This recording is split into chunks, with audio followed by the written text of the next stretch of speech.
Caio, e quando diz que quem crer será salvo e quem não crer já está condenado, não seria uma barganha ter que crer para ser salvo? Pergunta. Quando diz quem crer será salvo, e quem quando não crer? diz que quem crer será salvo e quem não crer já está condenado, ponto. Não seria uma barganha ter que crer para ser salvo, Caio? É quando você pensa em crer como algo que o homem tem para expressar a Deus, é uma barganha. Quando você entende fé como um conjunto de crenças. Então, tendo um certo conjunto de crenças certas, tu serás salvo. Aí vira uma barganha. Barganhou. Agora, a natureza da fé, conquanto todos nós saibamos, e hoje aqui eu preguei sobre o perigo de você colocar sua crença no engano, no equívoco, especialmente quando ali não é fé. No espiritismo kardecista não existe salvação pela fé. Existe crença num sistema. Sim, sistema. Num sistema. Em alguns outros lugares, o que se chama de fé também é crença no sistema. Se a gente for pensar em fé como sistema, então praticamente ninguém foi salvo, porque muito pouca gente viu com os mesmos olhos as mesmas coisas.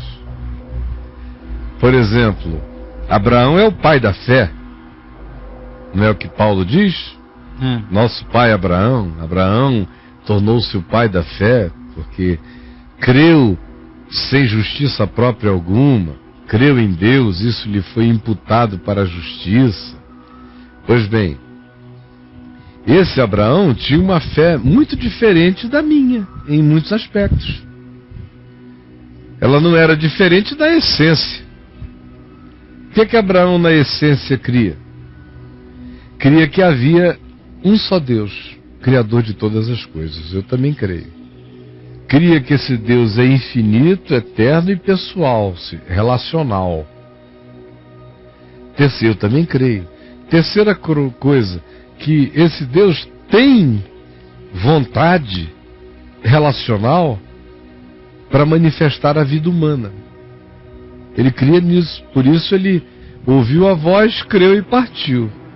Quarta coisa que Abraão cria, ele cria que tinha algo novo a ser plantado no mundo.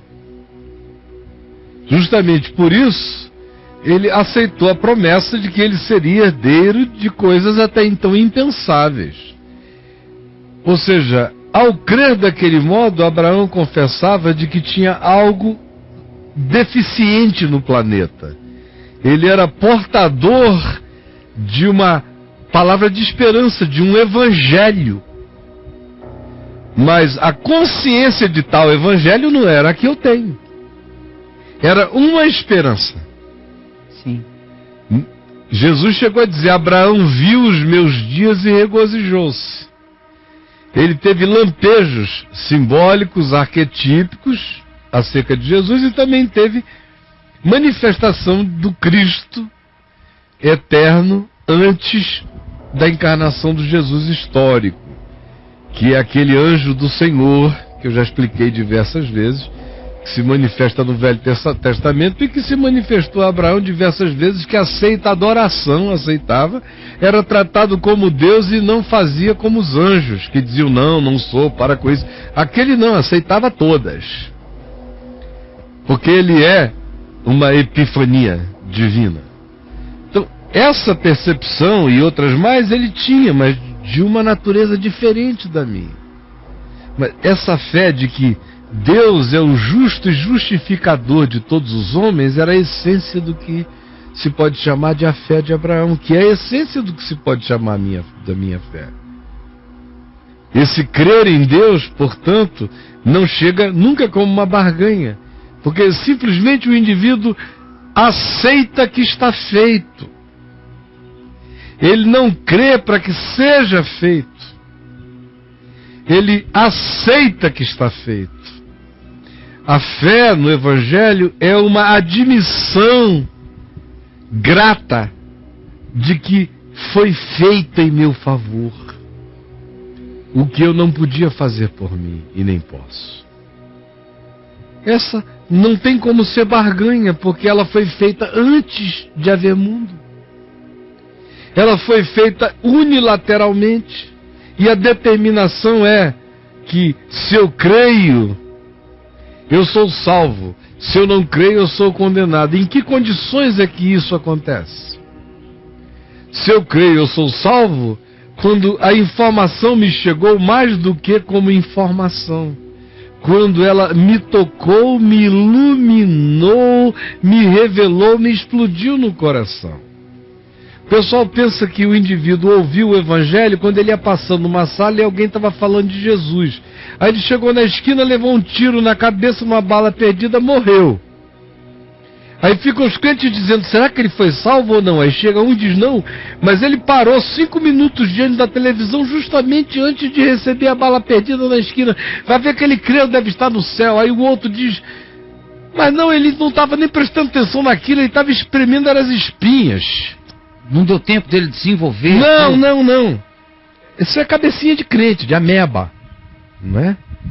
Aí ficam assim nessa história. Não, tinha uma enfermeira no hospital que falou com ele antes dele morrer. Ele ainda até levantou o dedo assim, moribundamente. Ele levantou o dedo. Ele disse assim, ó, tá aqui. Aí, viu Jesus? Tá aqui. Ó.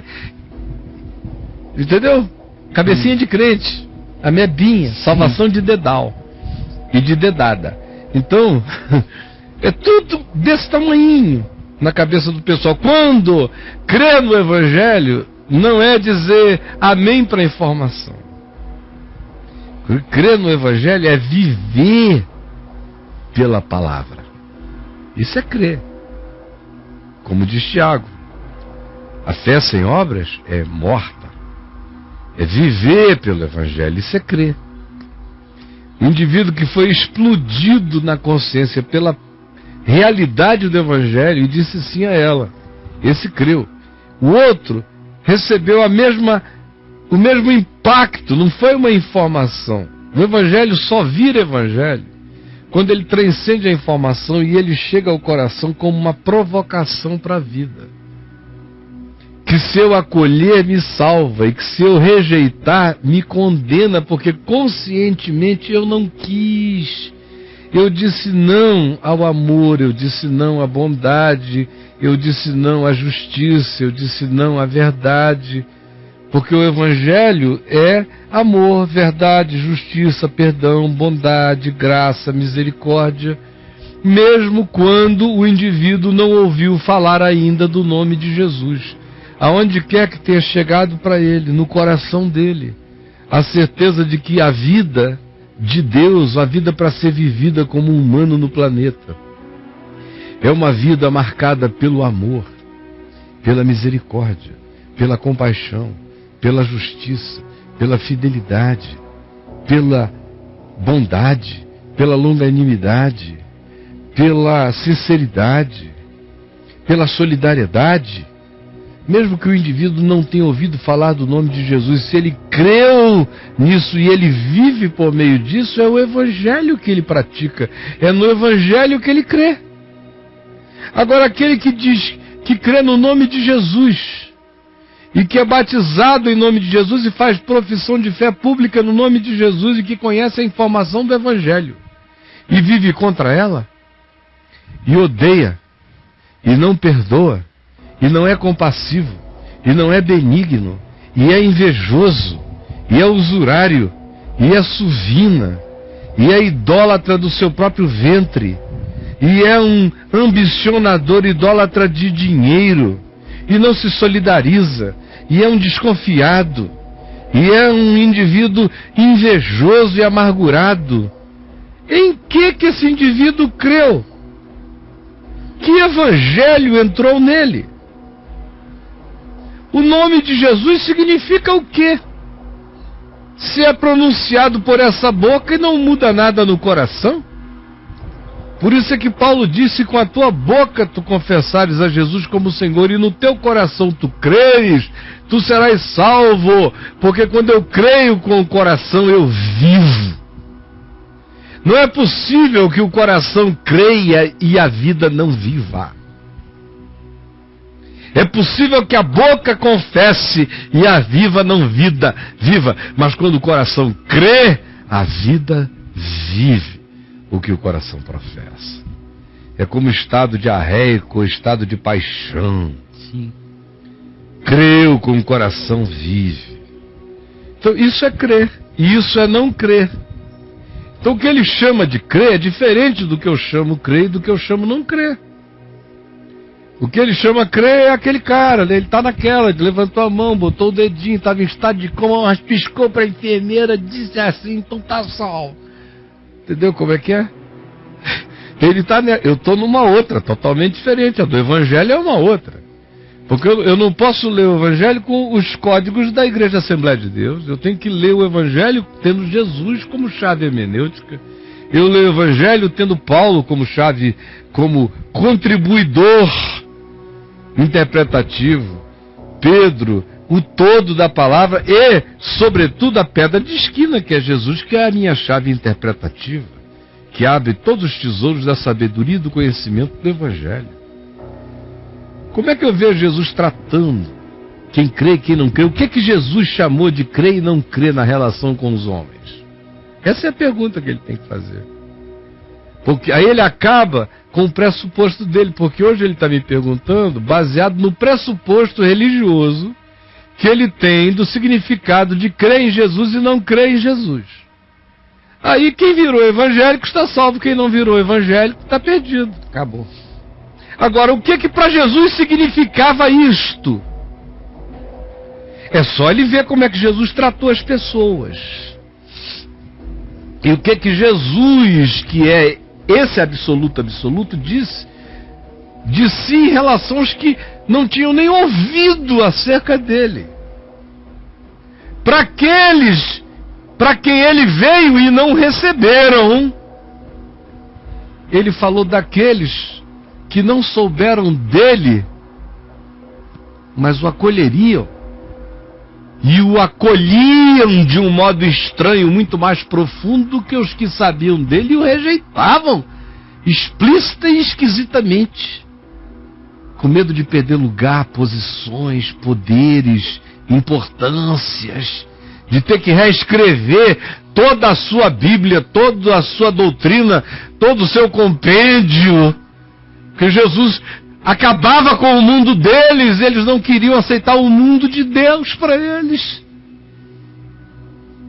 Então vamos matar. Era assim como é hoje. Então ele tem que me dizer, ele tem que saber que o que ele pensa sobre crer em Jesus e não crer em Jesus é provavelmente e com certeza tudo que Jesus não chamava de crer em mim e não crer em mim. E o público que ele chama do público de Jesus é provavelmente o público que Jesus denuncia no Evangelho. Enquanto diz, em verdade vos digo, a esses que ele chama de os que creem, que esse irmão chama de os que creem, não Jesus, diz a esses, em verdade eu vos digo que muitas meretrizes, putas mesmo, né? Vos precedem no reino dos céus. Vocês que são os filhos do reino, os que creem, vão ficar batendo nessa porta e não vão entrar. E esse pessoal já está dentro. Porque virão muitos do norte, do sul, do leste, do oeste, do oriente, de lugares impensáveis, e tomarão lugar à mesa. Gente que nem tinha sabido dar informação. Mas por quê? Não souberam da informação com o cartório dos 4 evangelhos, mas de algum modo creram que bem-aventurados são os humildes de espírito. Então deles é o reino dos céus. É simples assim. Creram que bem-aventurados são os mansos, porque eles herdam naturalmente as coisas pelas quais não brigam nos céus e na terra. bem-aventurados são os pacificadores. Não porque eles são evangélicos, é porque o cara disse, não, o projeto de felicidade da minha vida é fazer ponte entre as pessoas, é não permitir que a maldade cresça, nem que a mentira prevaleça. Esse é um filho de Deus. Aquele que tem fome e sede de justiça para o outro, para o próximo. Esse vai ser farto da graça, da justiça e da bondade de Deus na vida dele.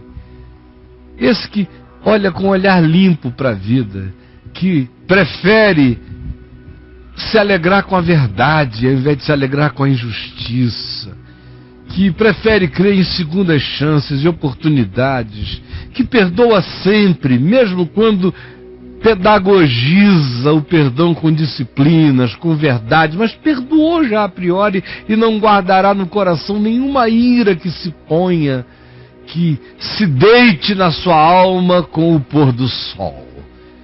Esse que mantém o coração limpo de sentimentos perversos e o olhar e a interpretação, e que foge dos juízos finais, e que teme e treme ante as condenações, e que torce sempre para que a misericórdia prevaleça sobre o juízo, e para que o amor de Deus vença a ignorância e a estupidez humana. Esses que têm esse olhar limpo, veem a Deus e verão a Deus em qualquer lugar do mundo.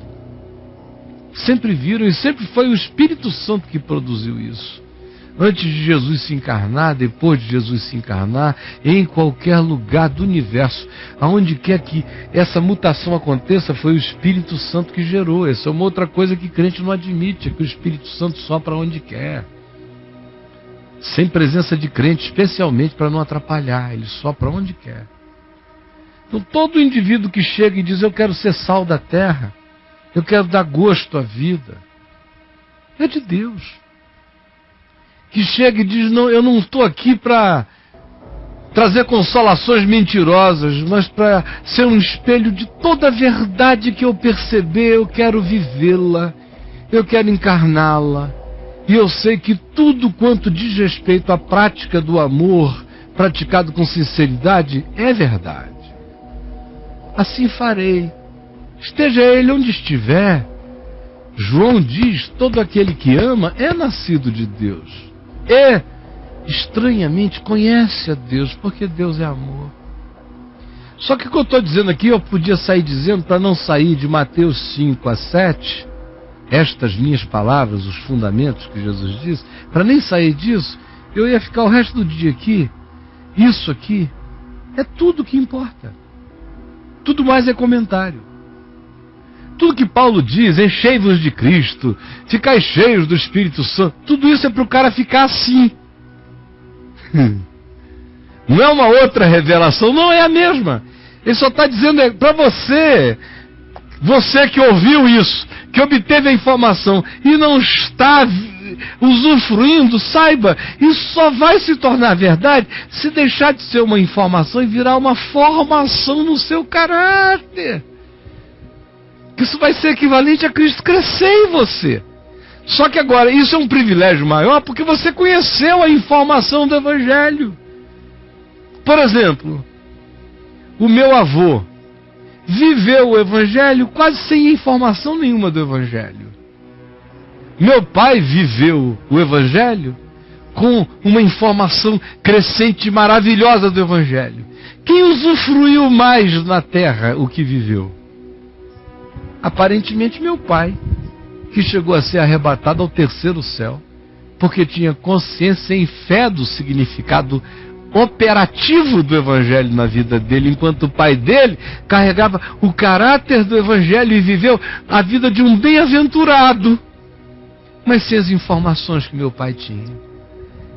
E tantos outros pelo mundo afora, de modo que o melhor é eu ter a informação, de modo que eu possa confessá-la com a boca para outros, crer no coração para vivê-la para mim, aí eu encarno com consciência e me torno um Jesus consciente de quem eu sou na terra.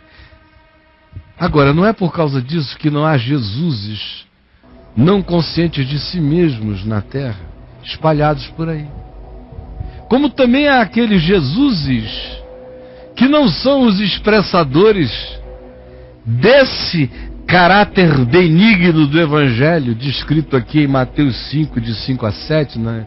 Bem-aventuranças em diante, e que são Jesuses pela fraqueza, como ele disse, como Jesus ensinou. São Jesuses pela doença na qual estão. Estive doente e foste ver. São Jesuses pela fome na qual vivem. Eu tive fome e me deste de comer. São Jesuses pela sede. Tive sede e me deste de beber. São Jesuses pelo estado de aprisionamento injusto. Estive preso e foste ver-me. São Jesuses pela peregrinação alienada, não abrigada, em terra estranha.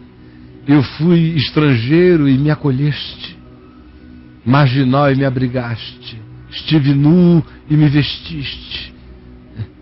Então tem também os Jesuses da mais absoluta carência humana, em quem Jesus, em Mateus 25, me diz que eu o encontrarei e que será o critério último do juízo humano. É quando você está tão desvencilhado da imagem de um Jesus plástico, ou de um Jesus estético, ou de um Jesus religioso, ou de um Jesus de doutrina, ou de um Jesus de religião, ou de um Jesus de igreja, que você simplesmente, ao ver o pobre, o socorre porque você é quem você é, ele é quem ele é, e você podia ser ele podia ser você, você e ele se tornaram um. Aí você está praticando a fé de Jesus ao extremo. Não por causa de Jesus, mas porque você virou sem saber. Adotou a natureza dele, o olhar dele, a graça dele, a solidariedade dele, porque nós fomos salvos pela solidariedade. Deus se tornou solidário em Cristo. A cruz é a solidariedade mais louca e indizível e impensável possível. É Deus se fazendo pecado. É o santo se fazendo bosta. Isso é solidariedade doida, inexplicável.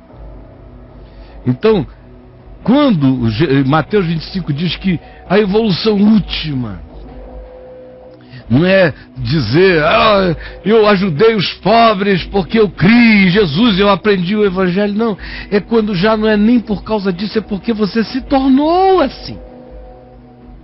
Você já não precisa de base bíblica. Morreram as bases bíblicas, você virou palavra encarnada, olhar encarnado. Você não vai fazer isso por causa do galardão, nem por causa do céu, nem porque é para dar exemplo de... Não tem outra alternativa. Isso para você é como respirar. É natural como ser. E aí esse pessoal, naquele dia Jesus vai dizer, vinde benditos de meu Pai, tomai posse do reino, porque eu tive fome, me deste de comer, tive sede, me deste de beber. Eles vão dizer, mas a gente nunca te viu, nunca fizemos nada que tivesse a ver contigo. E disse, foi por isso mesmo, porque vocês fizeram no outro. Mesmo sem saber, quem quer que faça isso pelo outro, a mim me faz. A mim me faz. Quem dá um copo d'água a um pequenino deu a mim, matou a sede de Deus. Esse é o critério útil. Isso aí deixa toda essa bobajada de quem levantou a mão, quem não levantou a mão, quem não sei o que, fica tudo num chinelo tão nojento. Então, respondendo lá ao amigo, né? E há milhares de outras pessoas além do amigo que carregam as mesmas questõezinhas definidas pela religião. A grande questão, portanto, não é o que você chama de quem crê e quem não crê. A questão é como é que Jesus definiu quem creu e quem não creu. Tão diferentemente de como você define, de como a religião define, de como a igreja define. Veja como ele tratou quem creu. Se o cara teve que ficar embaixo de de um teto para ser membro de alguma coisa. Não, teve gente até que ele disse: não vai, não fica aqui não, vai para lá. Como é que ele tratou o que ele chamou de os que creram? É um conceito totalmente diferente, é um modo totalmente diferente daquele que você adota, que a religião adota, que a igreja adota. Porque tanto você quanto a religião, a igreja não suportam Jesus. O olhar de Jesus destrói esse esquema. Então a gente tem que querer Jesus, mas não tanto, porque Jesus pleno acaba tudo que está aí. Acaba tudo que está aí. Você entendeu?